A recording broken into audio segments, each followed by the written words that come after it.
very important from a overall perspective to settle or to really provide facilities to the Orang Asli.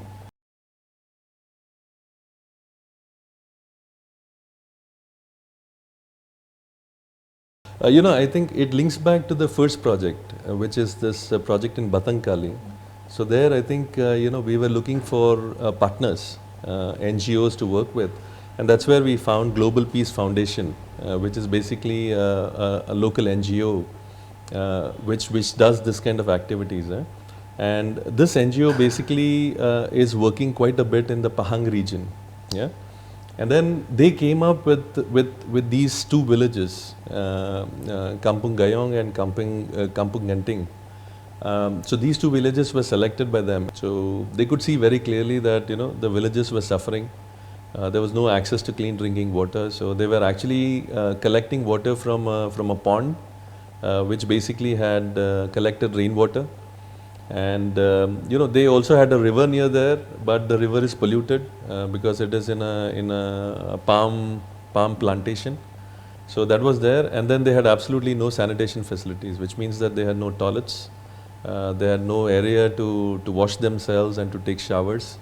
And I think some of the team members were quite moved by the condition. And then I think upon the return, we had a meeting, we had a discussion, and then we immediately agreed, based on inputs that were received, that I think we should go ahead on a project there. Yeah. Once we did the survey and once we finished the survey, then we found out that there's so much of cost to build toilets and to dig a new water facility. So it's basically a water well, and then you need to have filtration and pumping facilities. And then all the piping to bring the water to the village, because obviously you cannot exactly put a well into the midst of the community. So it has to be at a location which is safe, so that it doesn't get polluted again with rainwater and all of this. There's no electricity there actually. Also, if you put a fuel-based pump, then normally they would run out of fuel, and then they might not recharge it. So the system might not actually work. So then we selected a solar panel with a pump, and then a filtration system to remove all the particles or whatever, and then a storage tank. The water gets pumped by the pump into a storage tank, which is at an elevated location. So that was done, and then that serves the kitchens of those houses, where they have their final filters, where they have their own smaller filters to clean the water further. And then the same water is then used for the sanitation facilities, which means showers and toilets and all of that. Yes. Yeah. It was amazing, and there were also people with literally tears in their eyes, especially from the villages side. And it is an experience, to be very honest. I think it'll roughly cost between 70 to 100,000. So roughly, I don't have all the facts and figures. But yeah, there were, in this particular village, where I went actually to inaugurate and to meet the people, there are 2 toilets and 1 shower area, and then the well and the pumping system and the filtration system and all the pipe work. So anywhere between 70 to 100,000. Yeah.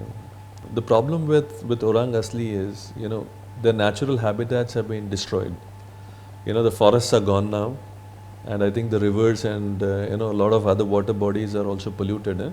So therefore, I think it is very important from a overall perspective to settle or to really provide facilities to the Orang Asli, so that they can restart their lives. So therefore, now, because the habitat is lost, now we need to the authorities they might need to find out an alternative to settle them, and one of that is probably agriculture. Making them learn the trade of how to farm, how to fish, or maybe aquaculture and so on and so on. So there are quite a few things that probably needs to be done to settle them down. If there is a proposal of something like that that comes through, where the authorities want corporations like Atlas Copco to come in and join them to have a joint effort, I think it is something that we can really look into.